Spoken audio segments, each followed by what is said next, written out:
বাচ্চা বউ প্রথম পর্ব। তিথিকে যখন বিয়ে করি তখন তার বয়স ছিল 14 বছর। সম্পর্কে আমার ফুফাতো বোন। আমার দাদির ইচ্ছায় বিয়েটা হয়েছিল।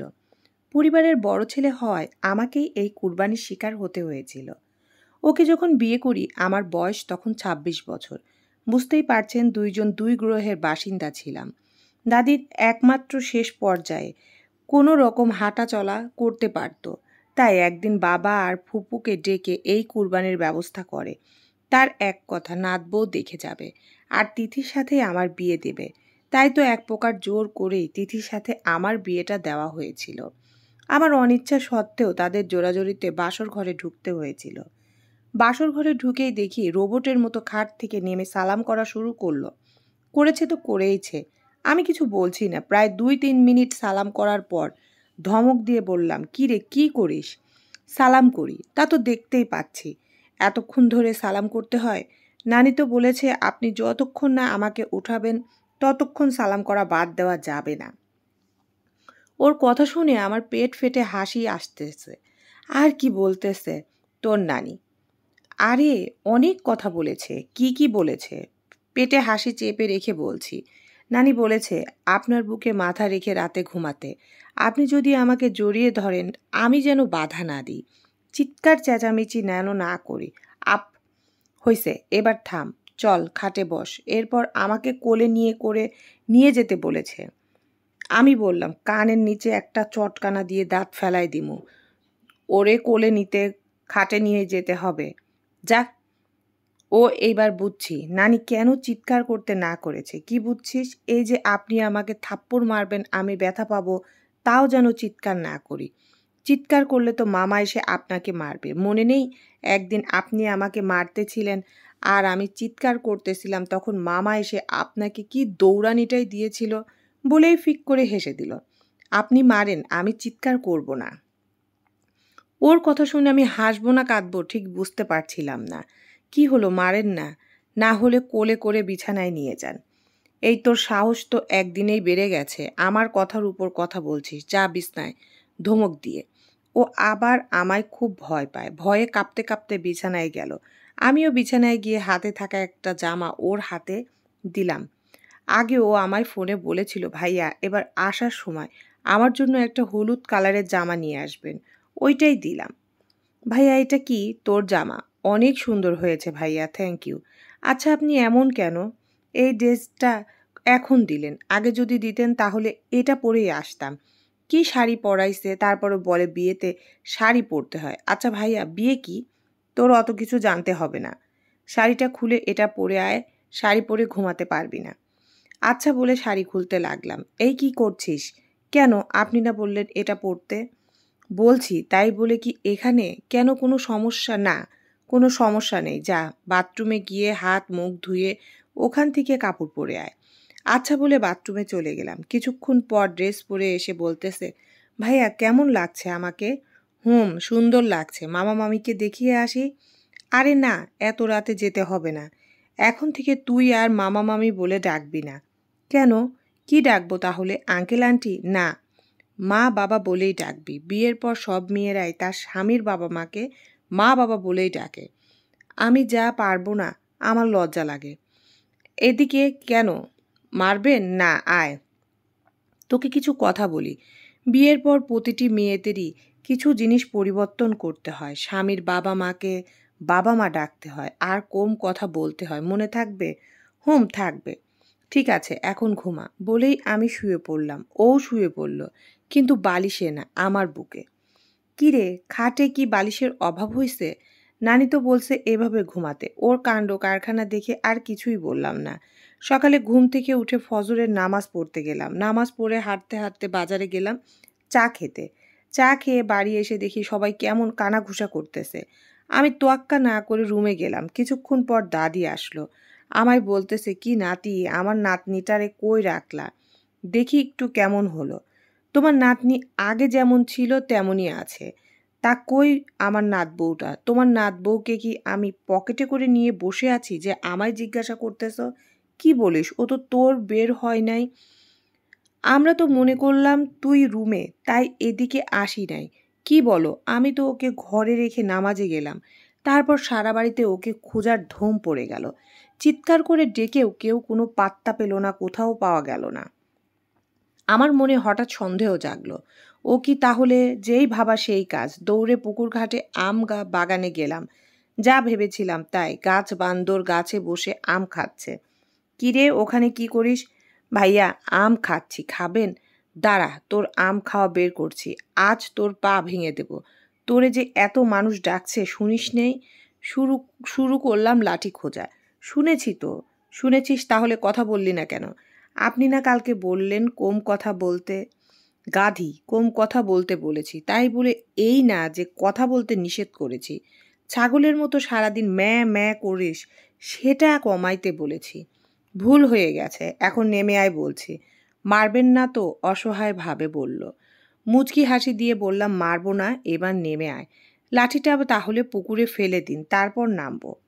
আচ্ছা ফেলে দিলাম, এবার আয়, সাবধানে নাম। একটু সরে দাঁড়ান। কেন? লাফ দিব। তুই কিন্তু সত্যি আজ মার খাবি। মাগো, পাটা ভেঙে গেল। মেজাজটাই গরম হয়ে গেল। কি আর করা, কোলে করে ঘরে নিয়ে আসলাম। বাড়ির ভিতর এসে পড়লাম বিপদে। সবার মুখে এক কথা, কি ডাকাত ছাড়া, সেরিডারে কি করছে। কিন্তু কেউ তো জানেই না যে সে গাছ থেকে পড়ে পায়ে ব্যথা পাইছে, তার জন্য ঠিক মতো হাঁটতে পারছে না। সবাই তো ভাবছে অন্যটা। আমার তো লজ্জায় মাথা কাটা যাচ্ছে। অবস্থা বেগতিক দেখে আমি দাদিকে সব বুঝিয়ে বললাম। পরে দাদি এই লজ্জার হাত থেকে বাঁচাইলো। বাড়ির মাঝখানে গিয়ে মাকে জোরে জোরে ডাক দিল। মা সামনে আসতেই মাকে বলল, বৌমাকে, দেখো তোমার ছেলের বউয়ের কাণ্ড। এই সকালবেলা সে গাছে উঠে কেমন পাটা ভেঙে আনলো। এই শুনেই মা দৌড়ে আসলো। বলছি গাছে উঠবি না, তারপরেও কেন আমার কথা শুনিস না? দাঁড়া, আমি এখনই তোর মাকে ফোন দিচ্ছি। বলল, তুই গাছে উঠে পা ভেঙেছিস? হি হি হি। তিথি, কিরে বেহায়ার মতো হাসতেছিস কেন?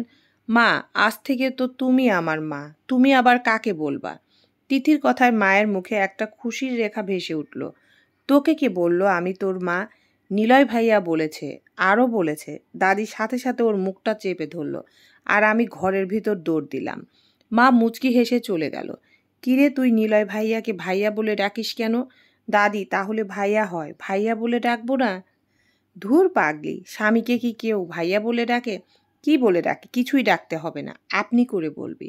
আর বেশি দরকার হলে আকার ইঙ্গিতে ডাকবি, এই যে শুনছেন, ওগো শুনছেন, এইভাবে।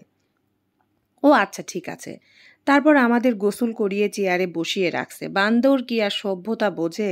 তিথিও তেমনি, একবার এই দিকে দৌড়াচ্ছে তো আরেকবার ওই দিকে দৌড়াচ্ছে। একবার তো শাড়ি খুলে এসে নাচানাচি শুরু করেছে। মা আবার তাকে ধমকে শাড়ি পরিয়ে আমার পাশে বসিয়ে দিয়ে গেল। তিথি এখানেই থাক, উঠবি না, আমি একটু ওই দিকটাই দেখে আসি বলে খাবারের দিকটা দেখতে গেলাম। কিছু দূর যাওয়ার পরে তিথি চিৎকার করে ডাকতেছে, ওগো শুনছেন? মাথাটা দিল গরম করে, পিছন ফিরতে আবার বলতেছে, ওগো এইদিকে একটু আসেন না। বাড়ির মধ্যে সবাই আমার আর ওর দিকে তাকাচ্ছে, আর বলির পাঠার মতো আমি শুধু দাঁড়িয়ে আছি আর দাঁতে দাঁত কামড়াচ্ছি। এছাড়া করার কিছুই নেই, কারণ ওর চিৎকার শুনে বাবাও চলে আসছে। এখন কিছু বলতে গেলে উল্টা আমারই বিপদ। বাবা মুচকি হাসছে। কিরে নিলয়, তিথি ডাকছে, শুনতেছিস না? হা করে গাধার মতো দাঁড়িয়ে আছিস কেন? আমি এই দিকে, আয় বাবা। হ্যাঁ বল তিথি, কে? তুই করে বলছিস কেন? আগের থেকেই তুই করে বলি, আগের কথা ভুলে যা। আর একবার যদি তুই করে বলিস, তোর খবর আছে। তিথিমা, তোকে যদি তুই করে বলে আমায় বলবি, ঠিক আছে? তিথি বলল, ঠিক আছে বাবা। তাহলে কি বলে ডাকবো বাবা? বউকে কি কেউ তুই বলে ডাকে? তুমি করে ডাকবি, দরকার হলে আপনি করে বলবো, তাও তুই করে বলবো না। এখন বলেন ডাকতেছেন কেন? হিহি, কি রে গাধার মতো হাসছিস কেন? মামা তো তোমাকে তুমি করে বলতে বলল, আপনি করে আমাকে আপনি বলতেছেন কেন? ভুল হয়েছে আমার বোন, বল ডাকতেছিস কেন? ডাকতেছিলাম ভাবি আমারে বলতেছে রাতে আমাদের কি কি হলো সেটা কি বলবো?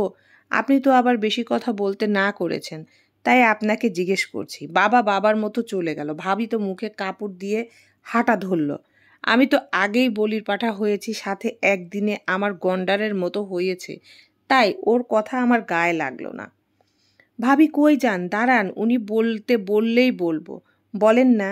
বলবো, ভাবি তো চলে যাচ্ছে। একটু দাঁড়া, আমি একটা মাইক নিয়ে আসতেছি, তারপর মাইক দিয়ে বলবি, এলাকার সবাই শুনবে। আব্বা, কি রে, বাবাকে ডাকতেছিস কেন? বাবা না বলল আপনি আমাকে তুই করে বললে জানাতে? ভুল হয়েছে আমার। আচ্ছা, আর বলবো না, ঠিক আছে? এখন তুমি বসে থাকো, আমি যাই।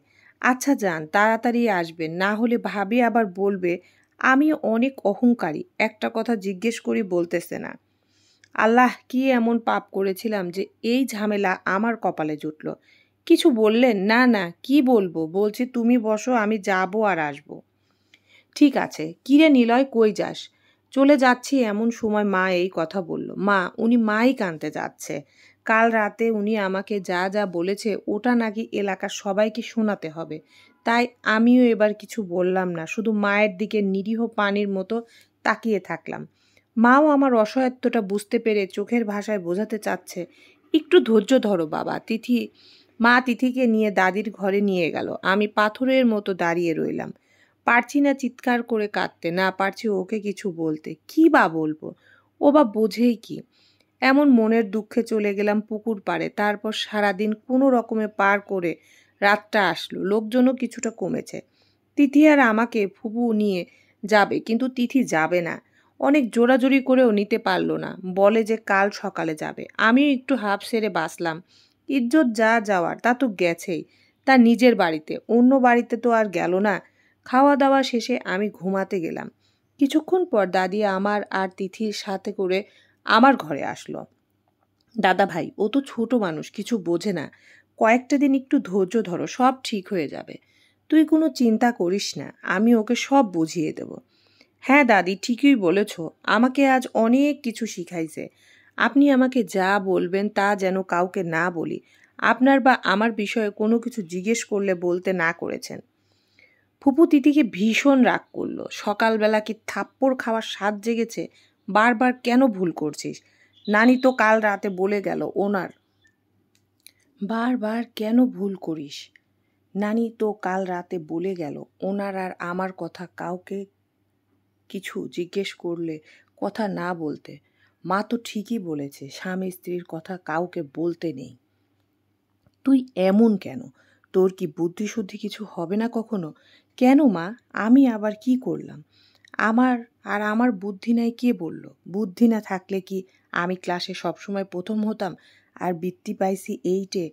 তুমি তো তখন বলেছিলে আমার ব্রেন অনেক ভালো, বলো নাই? বুঝতে পারছি, ভুল আমারই। তোকে যদি সবার সাথে মিশতে দিতাম তাহলে আর আজ এই পরিস্থিতি হতো না। দেখে রাখলেও দোষ, না রাখলেও দোষ। এখন থেকে তোর স্কুলে যাওয়া বন্ধ, পড়ালেখা বন্ধ। তুই শুধু এখন পাড়ায় পাড়ায় গল্প করে বেড়াবি আর দুনিয়া সম্পর্কে জানবি।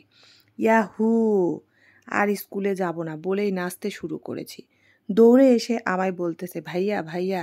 ধ্যাত, ওগো ওগো, শুনছেন? আমার আর স্কুলে যেতে হবে না। আমি এখন সারা দিন ঘোরাঘুরি করমু আর খেলমু বলেই আমাকে জড়িয়ে ধরল।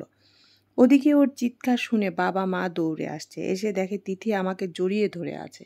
এটা দেখে বাবা মা আর রুমে ঢুকলো না। হাসতে হাসতে চলে গেল। ফুপুও তাদের সাথে গেল। এবার আমি আর সহ্য করতে পারলাম না। ঠাটিয়ে কানের নিচে একটা দিয়ে দিলাম। হঠাৎ তার মুখটা মলিন হয়ে গেল। সে বিছানার এক কোণায় বসে পড়ল আর গাল ধরে নীরবে কাঁদতে লাগলো। আশ্চর্যের বিষয়, কোনো শব্দ করতেছে না আর বাবার কাছে নালিশও দিচ্ছে না। তারপরেও আমার রাগ কমলো না। উঠে ফ্রেশ হয়ে বাবা মাকে গিয়ে বললাম, আমি জোর করে চলে আসলাম আমার কর্মক্ষেত্র চট্টগ্রামে। আসার সময় দাদিকে বলে আসলাম, তোমার নাতনিকে পারলে কিছু শিখিয়ে দিও, না হলে আমার দ্বারা ওকে নিয়ে চলা সম্ভব না। পৌঁছাতে প্রায় 16 ঘন্টা লাগলো যানজটের কারণে। ফোনটাও বন্ধ। রাত্রে তখন 3টা বাজে। ফোনটা চার্জে বসিয়ে ঘুমিয়ে পড়লাম। সকাল 8টার দিকে উঠে ফোন খোলার সাথে সাথে বাবার ফোন। নিলয়, তুই কই? আমি তো বাসায়, অফিসে যাওয়ার জন্য রেডি হচ্ছি।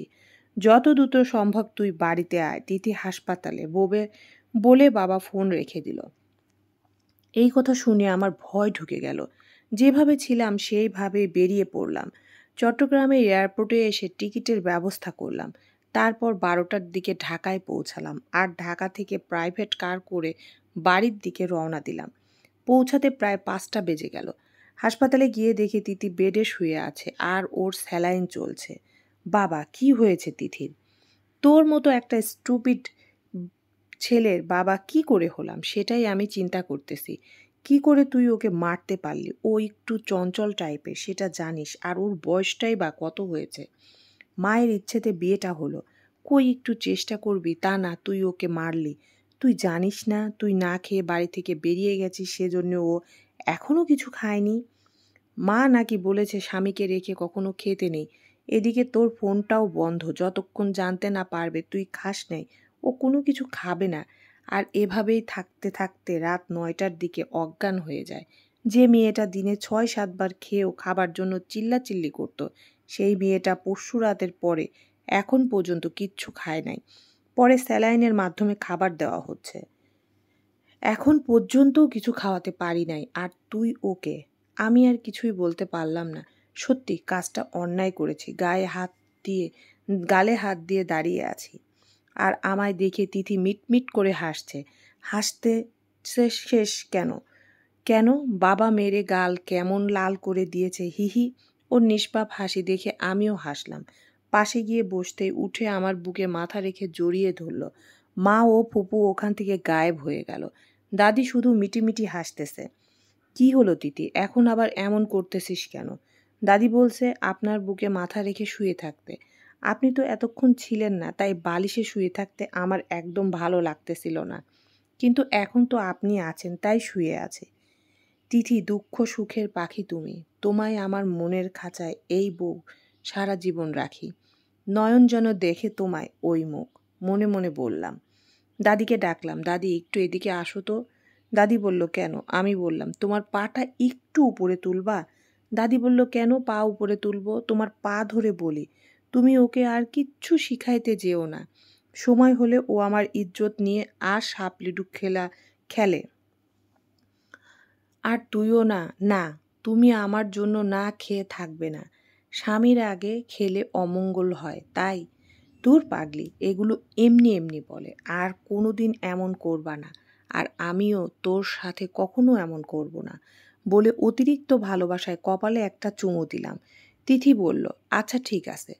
পরে বাবা দাদিকে ডেকে কিছু খাবার পাঠিয়ে দিল, আমি ওকে খাইয়ে দিলাম।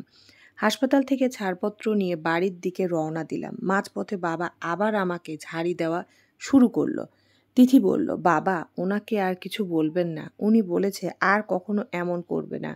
আমাকে নিজ হাতে খাইয়ে দিছে, কিন্তু ভালো করে মাখাইতে পারে না। আমার কপালে একটা চুমুও দিছে।